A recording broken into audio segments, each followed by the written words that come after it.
नमस्कार दोस्तों, आपको बता दें कि पावर स्टार पवन सिंह का एक गाना है जिसका नाम है तोहर माई से कहो।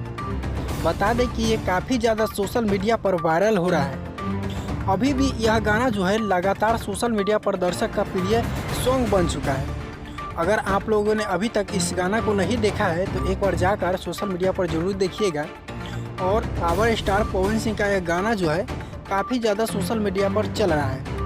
बता दें कि लगातार इस गाना को दर्शक जो है पसंद कर रहा है। और आपको बता दूं कि अगर आप लोगों ने हमारे चैनल को सब्सक्राइब नहीं किया है तो चैनल को सब्सक्राइब कर लीजिएगा, ताकि भोजपुरी से हर एक रिलेटेड खबर जो है आपको इस चैनल पर दिखाया जाता है। पावर स्टार का यह गाना जो है आप लोगों ने सुना होगा, तो कैसा लगा है कमेंट सेक्शन में ज़रूर बताइएगा। और अगर आप लोग पवन सिंह का फैंस हो तो एक कमेंट जरूर कीजिएगा, क्योंकि उनसे रिलेटेड हर एक वीडियो हम लाने का कोशिश करेंगे। नमस्कार देखने के लिए वीडियो। जय हिंद, जय भारत।